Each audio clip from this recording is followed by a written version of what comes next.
in a world where the number of movies available is great, but many are so bad, you'll learn a new definition of hate. One man sifts and reviews through the movie sludge. One man will be the movie cop, jury, and judge. He goes by many names, but you know him by Movies Merica.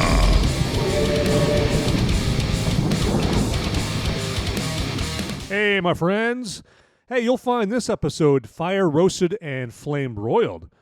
No, wipe up that drool. I'm not serving up double whoppers with cheese here. No. Instead, we're going to Sizzler for my spoiler-free review of Firestarter. We're gonna sizzler. Roll that intro. Hey, all you beautiful movie-loving people out there, live from a red carpet somewhere, surrounded by celebrities. This is the Movies Merica podcast with Van Ebert, where movie reviews meet cold brews. Van will review your favorite and maybe not so favorite movies while enjoying some ice-cold beers and saying cheers. Now let's head into the theater and join our illustrious movie reviewer du jour, who's no doubt got the beer ready to pour, Van Ebert. Fire! Yes. You tell him there, Beavis and Butthead. Today, yes, as I said before, we have got a little sizzle, a little crispy for you today. Yes, we do. We have a remake of the 1984 Drew Barrymore classic, Firestarter. And, hey, speaking of starter, let's start up that trailer. Daddy, What's going on, sweetie? something feels weird. Something's changing. You remember the tools we taught you, right? Pencil, desk, paper, shoes. You're weird. Everything okay, Charlie? It happened again. What happened? The bad thing. If you ever start to lose control, what do you do? It didn't work. She's not a robot, Annie. She's a little girl. With little girl emotions, which are wildly unpredictable. Charlie? She just has to shove it down and keep it hidden. Our responsibility is getting her ready. Our responsibility is to protect her. Charlie? If they catch her, they're gonna put her in a cage. Charlie? They're gonna run tests on her for the rest of her life. We'll never see her again. If who catches me? Something's happened. I need it handled with discretion. And I need her back alive. Holy shit. Do you know what it means to be on the run? Bad men are after us. Really bad. I hate living like this! You're special. Charlie. I'm not special. I'm a monster! Charlie! I want to help her. You want to use her. Charlie? Don't be stupid. Where's Mommy? Do you feel that? Let her go or it's gonna get a lot worse. Where's Mommy? Tell me now! She's the first of her kind. A real life superhero. You need to understand how to use it. It can't be a reaction. It's gotta be a decision. That's the only way that you can control it. She's becoming a young woman. I'm not going to jail. And someday soon, You're gonna change the world. she may be capable of a nuclear explosion. Run, Charlie! On your knees! Simply with the force of her mind. Don't sound like nothing no Robitussin can't take care of. Hey, all right. Welcome back. Sorry, I went Chris Rock there for a second. All right. Hey, well, before we get into the fire of the review, let's just let you know here's some crucial info here that this podcast is on Apple Podcasts, Google Podcasts, Spotify, iHeartRadio, and many other podcast platforms you see out there. And if you happen to be on that one called Apple Podcast, feel free to scroll all the way to the very, very, very, very, very, very, very, very bottom and give it a 5-star rating, if you please. Pretty please, the sugar on top. Yeah, absolutely. And hey, you know what? While you're down there in the neighborhood, there's a nice little review field down there anyway. So you're down there anyway. I mean, you're already there. you might as well. I mean, all the cool kids are doing it. You might as well give it a review. Come on, just give it a review. And, you can feel free to, the review can be 1, 2 words, whatever you want. It can be, this review is dynamite, or this review is disastrous. Hey, be honest. Again, like I always say here at Movies Merica Incorporated, honesty is our policy. Yes. And then also you can download the episodes there. Also, if you don't want to have to remember to download each and every episode, that stinks to have to remember that. You can go to the very tippy top of the top right, and there's the 3 dots, the ellipsis, and you can click on that. And I think there's a follow show or some of that option there that'll download the episodes for you automatically. Also, the episodes are on moviesmerica.com. Sometimes the episodes are on there. A lot of times they're on there before they're on any of the platforms. I'm also on Twitter and Instagram under Movies Merica, of course. And I put posts out there every once in a while. If I think I have a stroke of genius, I like to give it to the world. I like to create and share my gift. And I like to do that via Twitter and Instagram. And also that gives you the opportunity to, message me on there as well. And, give me some feedback if you would. I'm always looking for some good feedback. What can I do better? What do you like? That kind of thing. It's all about feedback, right? And as always, all right. So I always drink a beer every episode. And this episode, I am going with a little Texas brew. Yes, we're going with 903 Brewers, crispy one, and it's out of Sherman, Texas, hence the 903 area code. And their crispy one it's an American lager, so it's it's like a Bud Light or Coors, except good. And it definitely is like a good summer beer. Just sitting there on the deck on the patio in your fishing boat, waiting for the walleye to hit, or bite or that kind of thing, any kind of chill time. 903 Brewers, crispy one, American lager.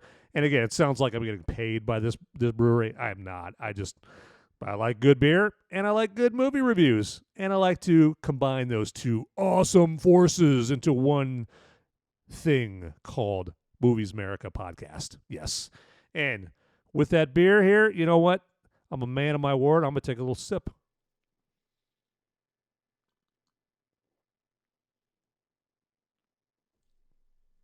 Okay, that's what I call a sip. So, yeah, that's a Texas sip right there. Absolutely.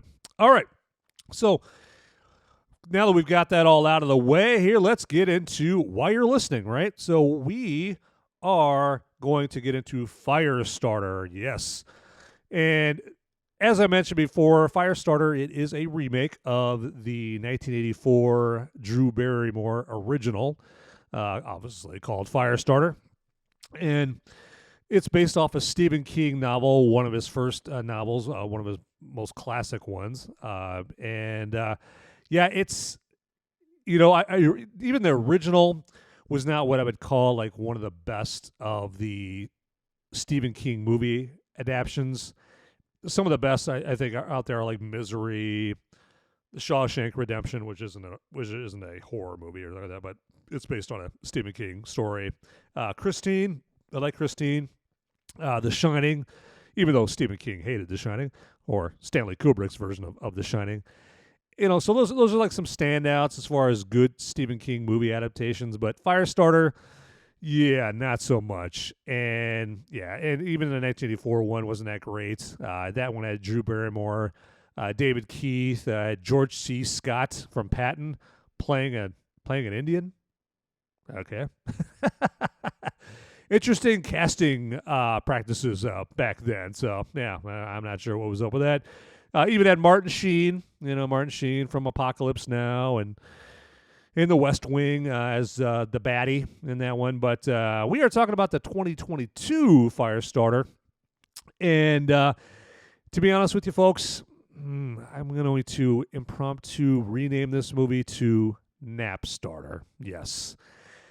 I could barely keep my eyes open in this movie. And that's saying something for a movie where a little girl can start fires with her mind, okay? And, movie makers have to work pretty hard to take a premise like that and get people to sleep to that movie, to make a movie about, fire and pyrokinetic powers and people get lit on fire and chases and intrigue and secret government organizations, and they can turn that into a cure for insomnia. Yeah, that's a special kind of skill right there, and that's exactly what they did with this movie. Like I said, I will call it nap starter. It knocked me right out. I really tried to stay awake for this one.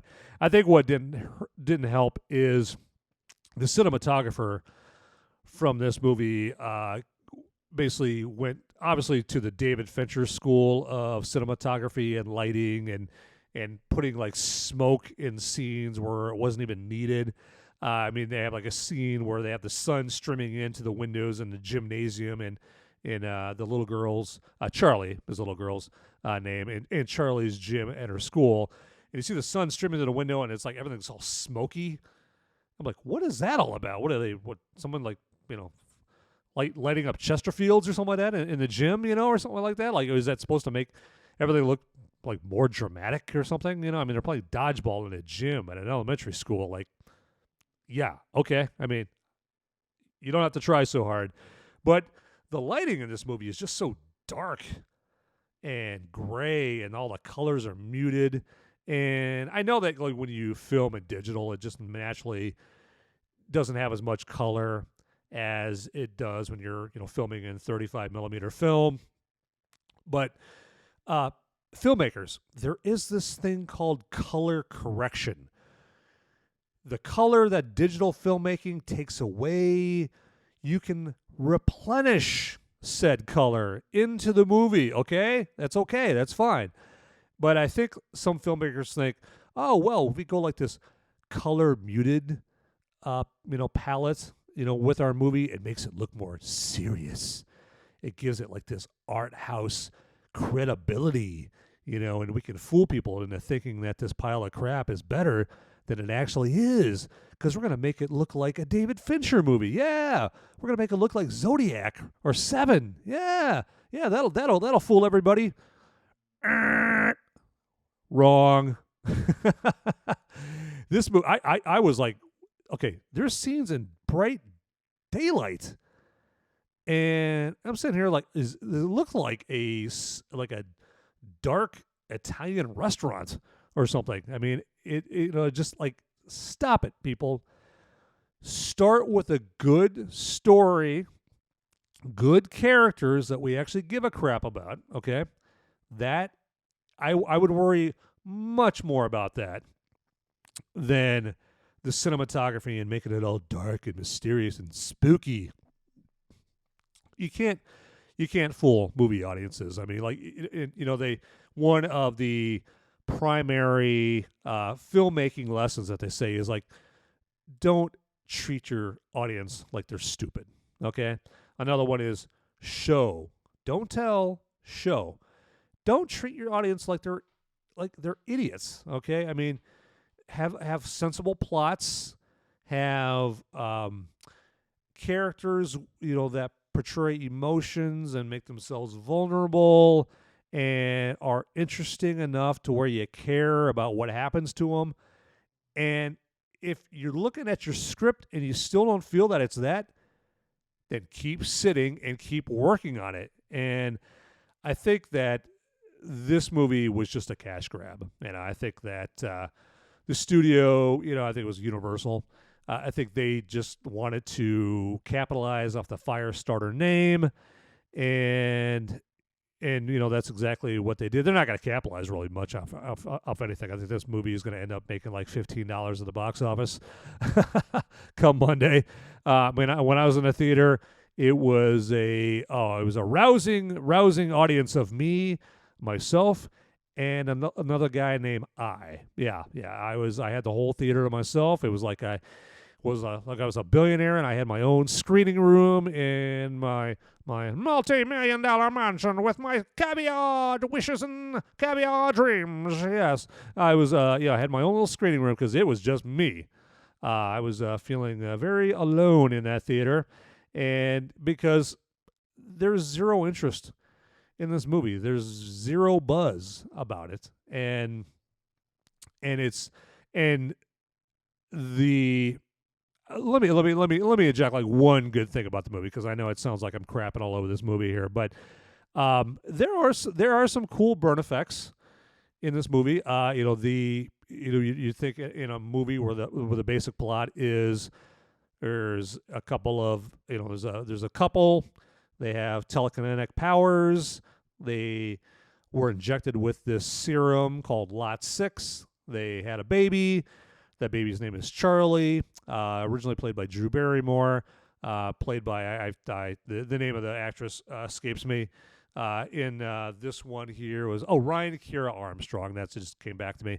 Ryan Kiera Armstrong plays Charlie, the little girl with the pyrokinetic powers, where she can set anything she wants on fire, if she gets excited or scared. And so with this, with that being the plot, and, you would think that, there'd be some cool burn effects. And, to this movie's credit, there are.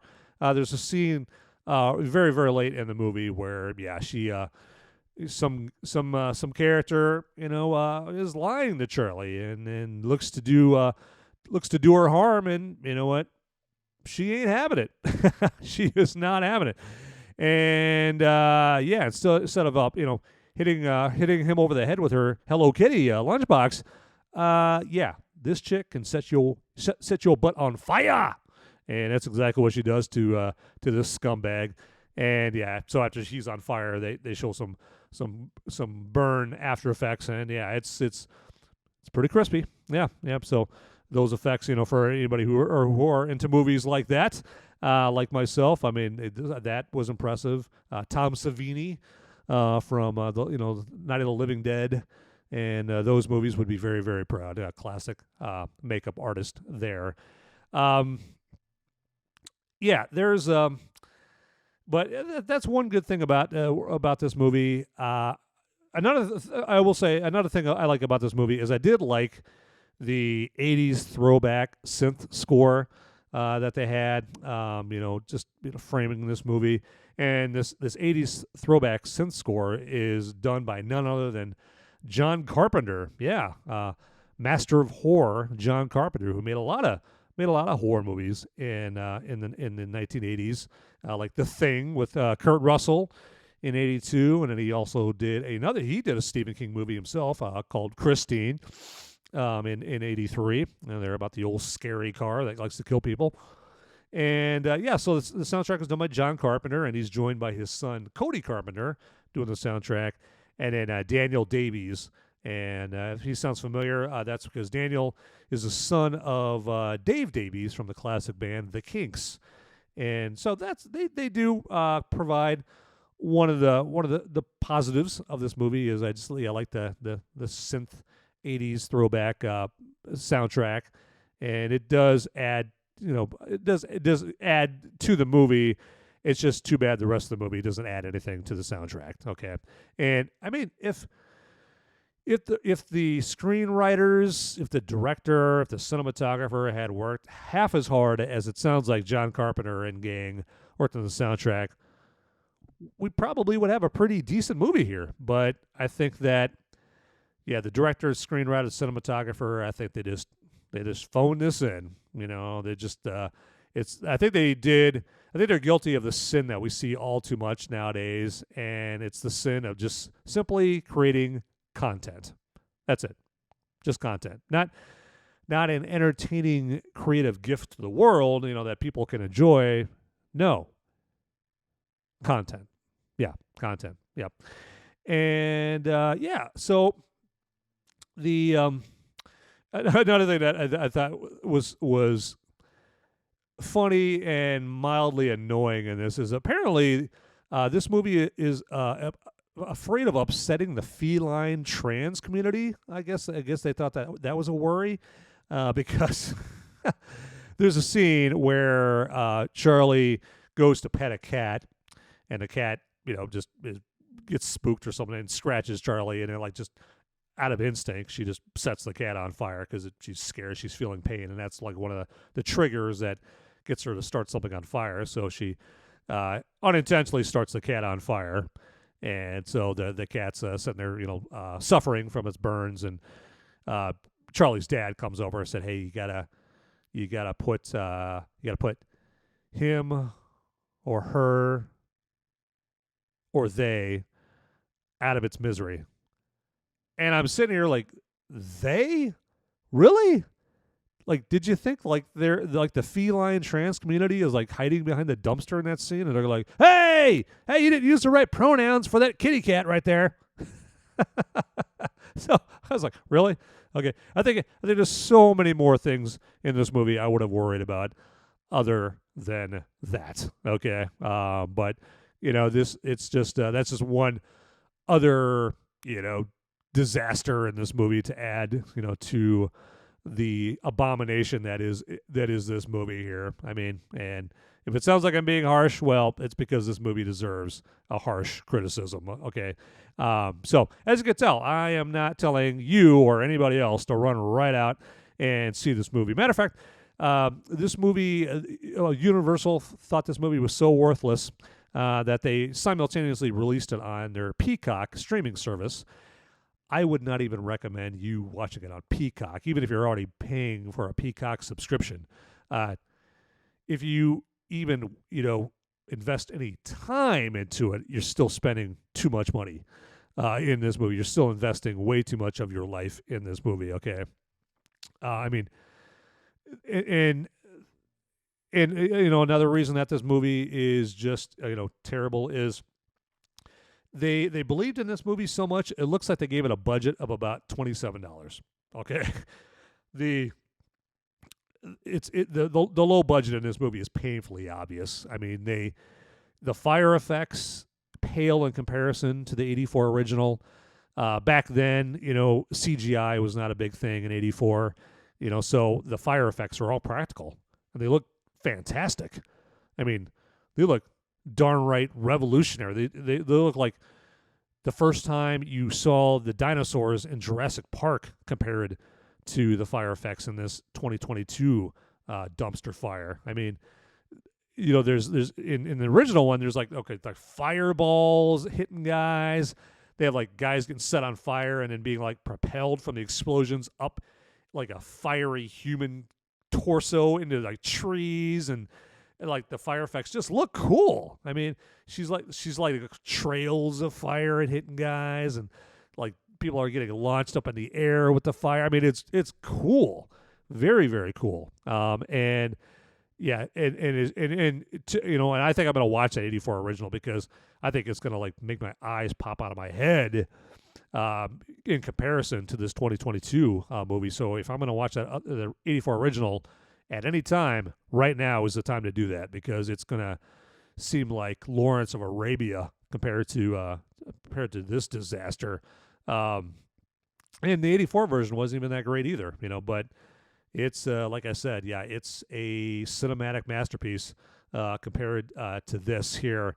Now, one thing I was kind of mildly excited about going into this movie was that Kurtwood Smith was listed as one of the performers in this movie, and I will always know Kurtwood Smith, from RoboCop. I mean, he always played Clarence Boddicker, the main baddie in RoboCop. I mean, his character in RoboCop as Clarence Boddicker was just so evil and menacing, and just he just the perfect picture of just criminality and the fear that criminality can put into people and what they can do. And so that's what I've always thought of Kurtwood Smith as, although he's never really had another performance like that where he's played somebody that pure evil there.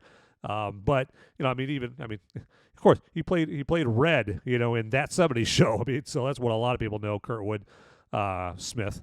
As Red on That 70s Show, to some jackass. That's what he's known to a lot of people as, in that 70s Show. But I will always know him from RoboCop, and so I was excited, to hear that he was going to be in this movie, and he is in this movie for exactly one scene. One. That's right. One.